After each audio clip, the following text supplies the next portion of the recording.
కాంతి కిరణాలు ఛానల్ ద్వారా కొంపెల శకుంతలైనటువంటి నా యొక్క నమస్కారములు భగవత్ స్వరూపులైన ప్రతి ఒక్కరికి కూడా తెలియజేసుకుంటున్నాను.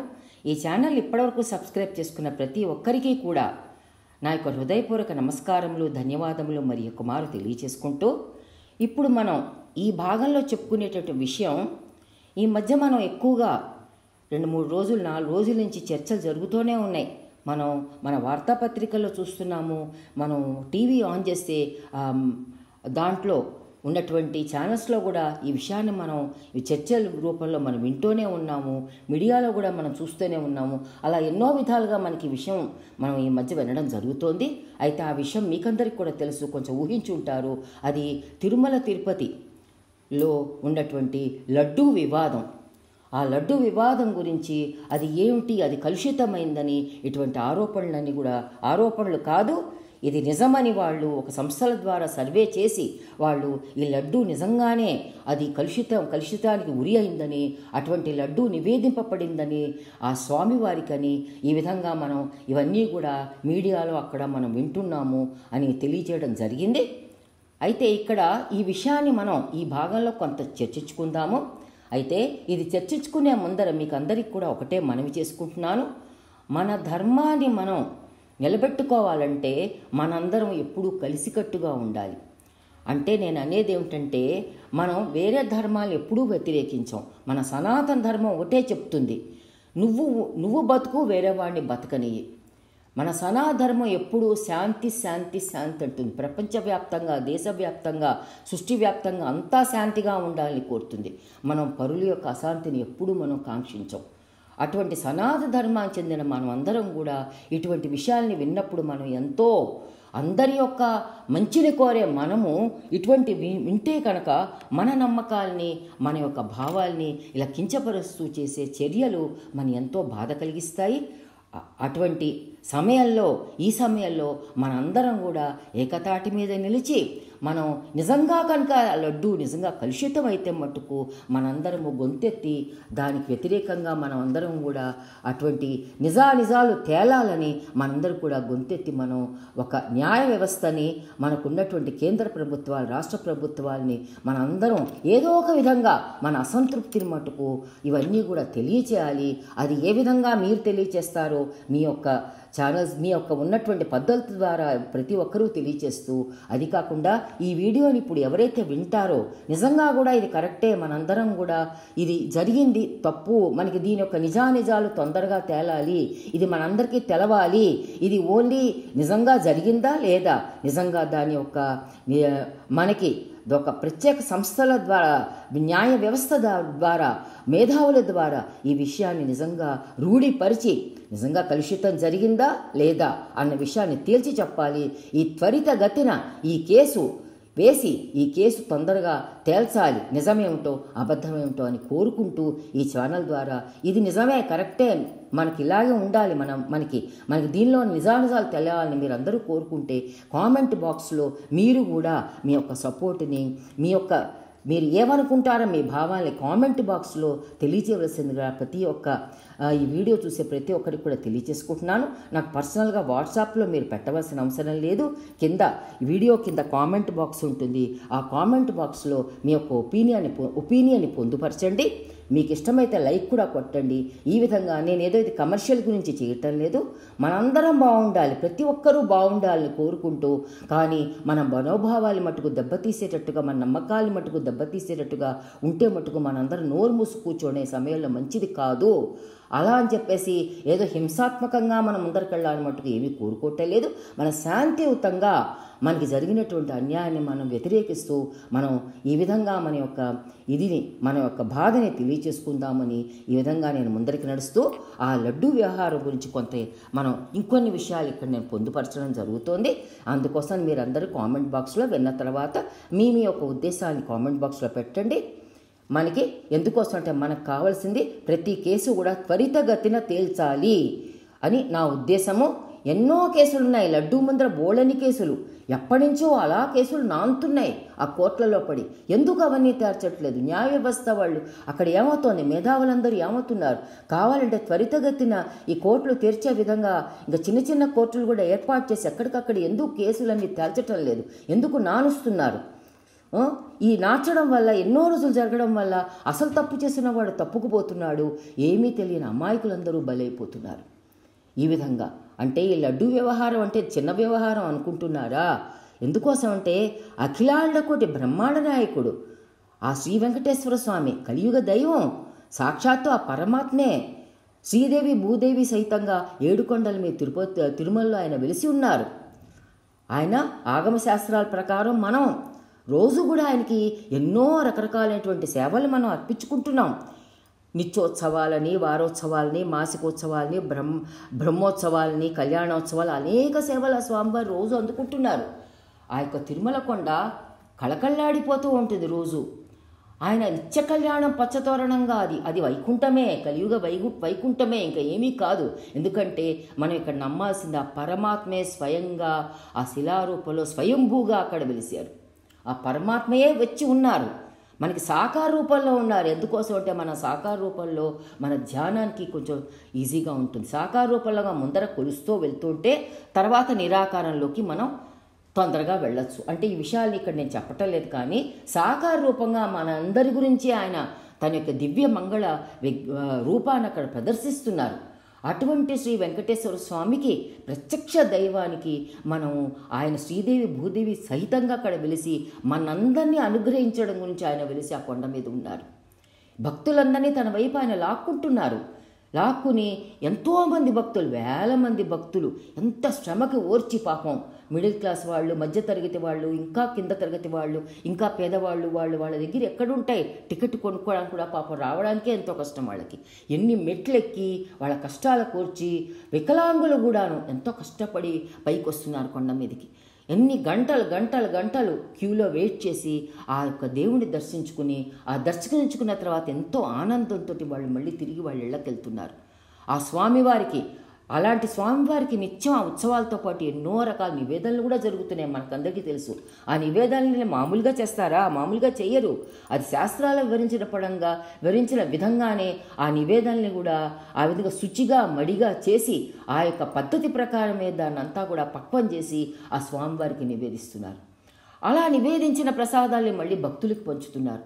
ఆ భక్తులందరూ కూడా ఆ ప్రసాదం అంటే ఏమిటి, దేవుడు అనుగ్రహమే అని ఎంతో సంతోషంతో వాళ్ళ ఇళ్ళకి మళ్ళీ ఆ ప్రసాదం తీసుకుని తరలి వెళ్తున్నారు.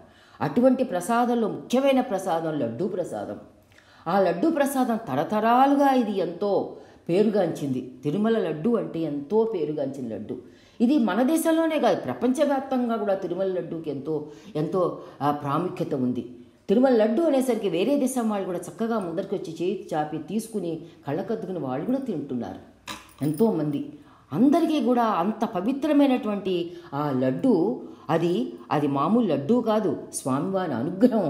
అటువంటి అనుగ్రహాన్ని మనం కించపరిచినట్టు ఆ లడ్డూని చేయవలసిన విధంగా చేయకుండా, దాంట్లో సూచించిన పద్ధతిగా వాడవలసిన వస్తువులు వాడకుండా వేరే నీచ రకమైనటువంటి వస్తువులన్నీ వాడి ఆ లడ్డూని తయారు చేసి ఆ స్వామివారికి అర్పించడం అనేది ఎంత ఘోరమైన విషయము, నీచమైన విషయము, ఎంత దాంట్లో ఇది ఎంత చెప్పుకోవడానికే చాలా కష్టంగా అనిపిస్తుంది ఈ విషయాలన్నీ కూడా.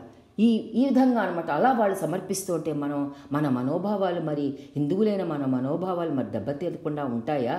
ఎందుకు ఇలా చేయడం? మనం వేరే వాళ్ళందరినీ ఎవరిని కించపరచాం. మనం బతుకుతూ వాళ్ళని కూడా చక్కగా బతకమని మనం ఎంతో ఆశ్రయం ఇస్తూ ఉంటాం. అలాగే వేరే ధర్మానికి చెందిన వాళ్ళు కూడా చాలా మంచి వాళ్ళు ఉన్నారు. వాళ్ళు కూడా ఏం చేస్తున్నారు, లడ్డు ప్రసాదాన్ని ఎంతో ఆప్యాయతోటి, ప్రేమతోటి తీసుకుని వాళ్ళు కూడా ఆరగిస్తున్నారు. కాకపోతే కొంతమంది కుట్రదారులు ఉన్నారు. ఇవి అందరినీ మనం ఎవరిని నిందించవలసిన అవసరం లేదు.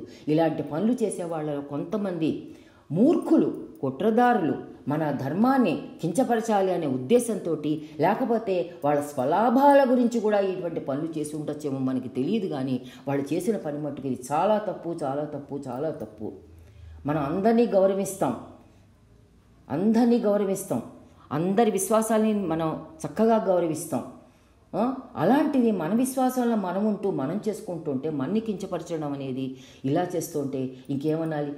ఇది స్వప్రయోజనాల గురించి ఇది మన మనోభావాన్ని దెబ్బకొట్టాలి. కొంతమంది చేసిన పని దాంట్లో ఎవరైనా ఉండవచ్చు, మన వాళ్ళు చేరుండొచ్చు, అవతల వాళ్ళు వేరే మతాలు చెందిన ఎవరు చేరారో మనకి తెలియదు. ఇదంతా కూడా ఒక కుట్ర కింద జరిగి మొత్తానికి మరి దాంట్లో లాభాలు పొందాలనో మనకి తెలియదు. కానీ ఈ విధంగా లడ్డూ కలుషితమైంది. 1000 కోడల పదార్థాలు, నీచరకమైన పదార్థాలు ఉపయోగించి లడ్డూ ప్రసాదాన్ని కొన్ని సంవత్సరాలు ఆ దేవుడికి నివేదించడం జరిగింది. మేము కూడా ఈ ఆ మధ్యలో ఎప్పుడు ఏడాది క్రితం వెళ్తే కూడా అనుకున్నాం, ఆ అన్నప్రసాద వితరణ ఉంటుంది కదా దాంట్లోనూ తింటే అది అన్నం కూడా చాలా నాసిరకమైనటువంటి పదార్థాలని అక్కడ వడ్డించారు. మాకే నచ్చలేదు. ఒక పూట తిని ఇంకా మళ్ళీ మేము బయట తిన్నాం. అలాగే ఏది లడ్డూ తెచ్చుకున్నాడు ఇంటికి తొందరగా పాడైపోయింది కూడాను. అప్పుడు ఏమిటో అనుకున్నాం, కానీ మా మాట ఎవరు, మా గోడెవరు పట్టించుకుంటారు? మేము సామాన్యమైన మనుషులం, మేమంతా మన గోడెవరు పట్టించుకుంటారు? నీ మొహం నీకు అలా ఉంది, అంతా బాగానే ఉందంట, ఎవరికి కంప్లైంట్ చేస్తాం? మనకి ఎలా కంప్లైంట్ చేయాలో కూడా తెలియదు. అలాంటి పరిస్థితుల్లో చాలామంది ఉన్నారు దేశాల్లో.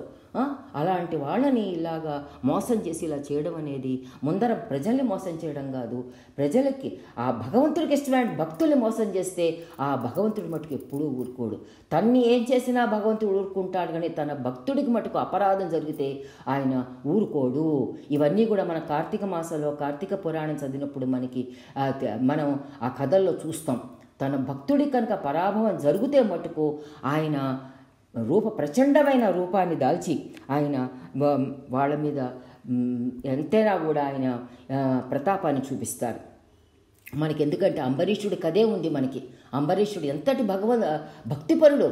ఆ భక్తుడికి ఆ భక్తుడు ఒక బాధకి గురి అయితే అప్పుడు ఆ విష్ణుమూర్తి, ఆ నారాయణ మూర్తి, ఆ నారాయణ స్వామి ఎంతో బాధపడి అంబరీషుని ఏ విధంగా రక్షించాడు ఆ కథంతా కూడా మనకి తెలుసు. అలా భక్తులకి విఘాతం కలిగితే భగవంతుడు ఊరుకోడు. అందుకోసమని ఇక్కడ ఇంతకీ చెప్పొచ్చేది ఏమిటంటే, అటువంటి లడ్డూ ప్రసాదం ఇలా కలుషితమైందని తెలిసి మనందరం కూడా ఎంతో బాధపడుతున్నాము. అయినా అది కాకుండా ప్రసాదం అంటే ఏమిటి? అది భగవంతుడి అనుగ్రహమే. అటువంటి అనుగ్రహాన్ని మనం తీసుకోకుండా ఆయన అనుగ్రహాన్ని ప్రారదోలి మనం ఆయన తల్లి, తండ్రి, గురువు, దైవం ఆ శ్రీ వెంకటేశ్వర స్వామి మనకి కలియుగంలో ప్రత్యక్షంగా వెలిసినటువంటి ఆయన అటువంటి అనుగ్రహాన్ని మనం ఎంత జాగ్రత్తగా తీసుకుని, ఎంత జాగ్రత్తగా దాన్ని శుచిగా ఇంట్లో మనం నైవేద్యం ప్రిపేర్ చేస్తేనే మనం ఎంతో జాగ్రత్తలు తీసుకుంటాం. దేవుడికి ఎంతో భక్తితోటి శ్రద్ధతోటి నివేదిస్తాం. చిన్న ప్రసాదాలు మన ఇంట్లో చేసుకున్నాం. మరి అంత అఖిలాండ కోటి బ్రహ్మాండ నాయకుడైనటువంటి స్వయంగా వెలసినటువంటి ఆ పరమాత్మకి అటువంటి అపచారం జరిగితే ఇది చాలా తప్పు కాదా? ఇది మనకందరికి కూడా మంచిది కాదు, మన దేశానికి మంచిది కాదు, మన రాష్ట్రాలకు మంచిది కాదు, ప్రజలందరికీ కూడా మంచిది కాదు. ఎందుకంటే ఈ పాపం మనందరికీ కూడా చేరుతుంది. అందుకోసమని ఇప్పుడు చెప్పొచ్చేది ఏంటంటే, ఈ లడ్డు నిజంగా కలుషితం అయిందా లేదా, మీరు ఇప్పటికే దర్యాప్తు సంస్థల ద్వారా దాన్ని చేసాము, కలుషితమైందని చెప్పినా కూడా ఇది ఇంకా కూడా దీంట్లో నిజానిజాలు బయటకు తీసుకొచ్చి అది ఎంతవరకు కరెక్టు ఈ యొక్క మనకు అందినటువంటి న్యూసు అని మా ప్రజలందరం కూడా మేమందరం కూడా ఎంతో ఎదుగుతూ ఉన్నాము. మాకు దీంట్లో నిజానిజాలు తెలియచేయవలసిందే తప్పకుండాను. ఎవరైతే కనుక నిజంగా కలుషితం చేస్తే వాళ్ళకి శిక్ష పడవలసిందే. ఒకళ్ళు నిజంగా కాదంటే కనుక అది పర్వాలేదు, కానీ ఒకళ్ళు నిజంగా కలుషితం చేసిన వారు ఎవరైనా ఉన్నా సరే త్వరితగతిని కేసు తేల్చాలని ఈ కోర్టు ఫాస్ట్ ట్రాక్ కోర్ట్స్ ఉంటాయి. ఈ ఫాస్ట్ ట్రాక్ కోర్ట్స్ని ఏర్పాటు చేసి ఈ యొక్క న్యాయ వ్యవస్థ మేధావులైన వాళ్ళు ముందరికి రావాలి. ఈ యొక్క కేంద్ర ప్రభుత్వాలు, రాష్ట్ర ప్రభుత్వాలు కూడా ముందరికి వచ్చి, మేధావులు వీళ్ళందరూ ముందరికి వచ్చి ఇటువంటి కేసుల యొక్క నిజానిజాలు బయటపడేయాలని కోరుకుంటున్నాను ఈ ఛానల్ ద్వారా. దీన్ని ఎవరినో కించపరచాలనో ఎవరినో ఇబ్బంది పెట్టాలనో అనే ఉద్దేశం కాదు. ఈ విధంగా వెళ్ళిపోతుంటే ప్రజలకు కూడా న్యాయ వ్యవస్థ మీద కూడా కేసు ఎప్పటికీ తేలిపోతుంటే న్యాయ వ్యవస్థ మీద కూడా ఒక అపనమ్మకం ఏర్పడిపోతుంది. ఒక కేసు 10 రోజులు ఆ టీవీల్లో అక్కడ డిబేట్స్ పెట్టి వాయించేస్తారు. తర్వాత మళ్ళీ ఆ కేసు ఏమవుతుంది ఎవరికి తెలియదు. వాళ్ళు ఎక్కడ పోతున్నారు? అవినీతి పరులు, వీడు అవినీతి పరుడు, వాడు ఇలాంటి వాడు, ఇన్ని హత్యలు చేశాడు, ఇన్ని కేసులు ఉన్నాయి, 100 పైగా కేసులు, వాడొచ్చి మన రాజ్యాన్ని పరిపాలించేస్తున్నాడు. ఒక సామాన్యుడు మేధావులు సామాన్యుల్లో మేధావులు ఉన్నారు. వాళ్ళందరూ ఎక్కడికి మనం ఎటువంటి పొజిషన్ని మనం ఆక్యుపై చేసుకోలేకపోతున్నాం. వాళ్ళు వచ్చేసి ఏమీ రాని వాళ్ళు కూడా వచ్చేసి దేశాన్ని పరిపాలించేస్తున్నారు. ఇలాంటి కేసులున్న వాళ్ళు మన దేశాన్ని పరిపాలించేస్తున్నారు. వీళ్ళని రాజకీయ నాయకులు వీళ్ళందరూ ప్రోత్సహిస్తున్నారు. మరి ఎందుకోసమని వాళ్ళు కోట్లు సంపాదించేసి ఒకళ్ళకొకళ్ళు మళ్ళీ ఈ యొక్క కోట్లు పంచుకుంటూ వాళ్ళు మళ్ళీ అక్కడే రాజకీయాల్లో రాణిస్తున్నారు. పైకి చెప్పడం వీడు వాడు అని చెప్పడం, మళ్ళీ వాళ్ళందరూ వెనకాల ఒకటవుతారో ఏమిటో మనకి తెలియదు. మనం ఒకటవ్వం కానీ అలాంటి వాళ్ళందరూ ఒకటైపోతున్నారు. ఈ విషయం మీరు అందరూ తెలుసుకోండి. మనందరం ఒకటమ్మం, వాళ్ళు అలాంటి వాళ్ళు ఒకటయ్యి వాళ్ళది అప్పర్ హ్యాండ్ అయిపోతుంది. ఈ విషయం తెలుసుకుని అందుకోసమని ఇటువంటి సమయాల్లో మనందరం ఏకతాటి మీద నిలబడాలి. United we stand, divide we fall అనేది గుర్తుపెట్టుకోండి. యూనిటీ ఇన్ డైవర్సిటీ అనే విషయాన్ని కూడా గుర్తుపెట్టుకోండి. భిన్నత్వంలో ఏకత్వం అనే విషయాన్ని కూడా గుర్తుపెట్టుకుని మనందరం కూడా ఈ విషయంలో ఏకీభావంతో ఉందాము. నేను చెప్పేది మీకు సబబే అనిపిస్తే కింద కామెంట్ సెక్షన్లో కామెంట్స్ పెట్టండి. లేదా మీకు ఇది కాదు ఇలా కాదు అని మీకు అనిపిస్తే మీ యొక్క వివరాలు కూడా మీరు కింద పెట్టచ్చు, మీ యొక్క భావాలు కూడా మీరు కింద పెట్టచ్చు. మీకు నచ్చితే లైక్ చేయండి, లేకపోతే లేదు. అలా నా యొక్క ఉద్దేశం ఒకటే, ఇలాంటి కేసులు ఎన్నెన్నో ఇదివరకు వచ్చాయి, ఏ ఒక్క కేసు తేలదు. అందరూ మళ్ళీ వీళ్ళు ఎన్నెన్ని కేసులు లక్షల కోట్లు మింగేసిన వాళ్ళందరూ మళ్ళీ బెయిల్ తీసుకుని బయటకు వచ్చేసి వాళ్ళు ఎంతో జల్సాగా వాళ్ళందరూ ఎంతో అనుభవిస్తున్నారు. అదే ఒక కామన్ పర్సన్ పాపం ఏదో ఒక తన కడుపు నింపుకోవడం గురించో, సంసారాన్ని ఇది చేయడం గురించో, ఒక ఎక్కడైనా వాళ్ళ ఇళ్లలో వాళ్ళకి ఏమైనా కనుక రోగాలు రొచ్చులు ఉంటే ఒక వైద్యం తీసుకోవడం గురించో దేని గురించో ఒక చిన్న తప్పు చేస్తే వాడిని చితక్కొట్టేసి వాడిని లోపల పడేసి నానా హింస పెట్టి బెయిల్ ఇవ్వకుండా వాడిని అలాగే వాడిని హింసిస్తూ ఉంటారు. వాడు చేసే తప్పు పాపం వాడికి ఒక సంసారం గురించి, వాడు కడుపు గుట్టి గురించి, ఇంకో దాని గురించి ఒక సామాన్య మానవుడు వాడి పరిస్థితి అలా ఉంది. అలాగే డబ్బు కోట్లున్న వాళ్ళు ఏమిటి ఇవన్నీ కూడా ఇలాంటి పనులు, అరాచకమైన పనులు ఎన్నో చేస్తున్నారు. మానభంగాలు ఒకటి కాదు, చిన్నపిల్లల మీద అకృత్యాలు, అవినీతి, కోట్లు సంపాదించి ఏమిటి ఇవన్నీ మనం పట్టుకెళ్తామా? ఇవన్నీ ఇలా చేసి వాళ్ళ పరిపాలనే జరగాలి, ఇంకెవ్వరూ పరిపాలనకి రాకూడదు. మళ్ళీ ఉచితాలు పంచేయాలి, కామన్ పీపుల్కి అందరికీ ఉచితాలు పంచేయాలి. వాళ్ళ చెప్పు కిందకి తీసుకొచ్చి వాళ్ళని అడిచిపెట్టాలి. వాళ్ళు ఈ విధంగా పరిపాలన అన్నీ కూడా ఈ విధంగా జరుగుతుంటే మరి దేశం ఏమైపోతుంది? నాకు తెలుసు ఒక పక్క దేశం చాలా అభివృద్ధి చెందుతోంది కొంతవరకు, కానీ నీతి ఇలాంటి దాంట్లో మనం దిగజారిపోతున్నాం, అన్యాయం పాలైపోతున్నాం. మన దేశం మన సనాతన ధర్మంలో అందరూ బాగుండాలని చెప్తుంది, అందరూ బాగుండాలి, సనాతన ధర్మం సత్యం వద ధర్మం చేరా అని చెప్తుంది. ఎప్పుడు సత్యాన్ని పలుకు, ధర్మాన్ని కాపాడుంటుంది. ఇప్పుడు అధర్మ ప్రవర్తన, అనైతికత ఎక్కువైపోయింది. ఆ రోజుల్లో మనకందరికీ తెలిసి వివేకానందుల వారే ఆ యొక్క సర్వమత మహాసభల్లో వెళ్ళి ఒక పాంచజన్యం శంఖానాదం చేసినట్టుగా విశ్వవేదిక మీద ఆయన మన దేశం యొక్క అత్యంత ప్రాచీన నిత్య నూతన సనాతన భారతీయ ధర్మాన్ని ఎలుగెత్తి చాటారు. అప్పుడు మన ధర్మం ఎంత గొప్పదో ఆ రోజు ఆయన వివరించారు. అక్కడ మన సనాతన ధర్మం గురించి ఎప్పటికీ ఉండేది సనాతన ధర్మమే అని కూడా ఆయన వివరించారు. అక్కడ ముందర వేరే వాళ్ళందరూ కూడా అక్కడ 150 దేశాల దాకా ప్రతినిధులు ఆ విశ్వమత సభల్లో అక్కడ పాల్గొన్నారు. అయితే అక్కడున్న వాళ్ళందరూ కూడా ఈయన యొక్క ప్రసంగం విని నిజంగా ఆశ్చర్యపోయారు. తర్వాత అందరూ లేచి నడిపడి ఒక 5 నిమిషాల పాటు ఆపకుండా మన వివేకానందుల వారికి కరతాళ ధ్వనులతో ఆయన చెప్పిన విషయాన్ని కూడా కొనియాడారు, స్వాగతించారు. కానీ మూర్ఖులమైన మనం ఏం చేస్తున్నాం? అంధకారంలో బతుకుతున్నాం. మనకి చక్కగా ఇంత ఉండి కూడా, అంటే మన సనాతన ధర్మానికి మనం ఇంత చక్కటి ధర్మం మనకుంటూ అందరినీ దగ్గర తీసుకుంటూ, ఓన్లీ భరతం బాతే అందరినీ దగ్గరికి తీసుకుంటుంది, మన భరతం భూమే అందరినీ దగ్గరికి తీసుకుంటుంది. వేరే ఎక్కడా కూడా నీకు అలా దొరకదు. ఈ యొక్క భరతమాత మన అమ్మ, ఈ అమ్మ తన ఒడిలోకి తీసుకునేది ఒక భరతమాత అందరినీ దగ్గర తీసుకున్న ఆయన కష్టంగా ఉందా రా నా దగ్గరికి అని దగ్గర తీసుకెళ్తుంది. వేరే విదేశం వాళ్ళు ఎవరు కూడా ఇది ఒప్పుకోరు. అటువంటి ధర్మంలో మనం పుట్టేవు, మనం ఎంతో అదృష్టము. ఈ ధర్మాన్ని నిలబెట్టుకోవాలి. ఇటువంటి విషయాలన్నీ కూడా, ఇటువంటి అవినీతి ఇవన్నీ కూడా మనం కొంతవరకు మనకి తగ్గాలి అంటే కనుక మనందరం ఏకతాటి మీద నిలబడాలి, మన ధర్మాన్ని గెలిపించుకోవాలి. అందుకని అందరూ కూడా మనం అందరం ఏకతాటి మీద నిలబడదాము. మనం అందరూ ఈ యొక్క నిజాలు ప్రతి విషయాల్లో కూడా మనకి నిజాలు తెలవాలి. ఇంకా నుంచి ఈ కేసు ఉంది ఆ కేసు ఉందని అక్కడ టీవీల్లో హోరెత్తిచ్చేస్తే ఊరుకునేది లేదు. తొందరగా అందరూ కూడా మీరందరూ కూడా సహకరిస్తే మనందరం ఒకటైతే ఏదో ఒక మాధ్యమాల ద్వారా మన వాయిస్ కనుక వినిపిస్తే, అట్లీస్ట్ బయటకు రాకపోయినా బయటకు రాకపోయినా మన వాయిస్ వినిపించి మాకు నిజానిజాలు తెలవాలి, న్యాయం ఏంటో తేల్చి చెప్పండి, నిజమేంటో తేల్చి, నిజంగా లడ్డు కలుషితం అయిందా లేదా, లడ్డు విషయమే కాదు వేరే కేసులు కూడా మాకు ఫాస్ట్ ట్రాక్ కోర్ట్స్ ఏర్పాటు చేసి మాకు దీంట్లో నిజానిజాలు తేల్చవలసిందే అని ఈ విధంగా నేను కోరుకుంటూ, ఇది కరెక్టే అనిపిస్తే కనుక మీరందరూ కూడా ఈ యొక్క నేను చెప్పిన విషయాలకి మీ యొక్క కామెంట్స్ పెట్టవలసిందిగా కోరుకుంటూ, ధన్యవాదాలు చెప్పుకుంటూ, తప్పులుంటే మన్నించమని కోరుకుంటూ, సర్వే భవంతు సుఖినః, సర్వే సంతు నిరామయాః, సర్వే భద్రాణి పశ్యంతు, మా కశ్చిద్ దుఃఖభాగ్ భవేత్. ఓం శాంతి శాంతి శాంతి.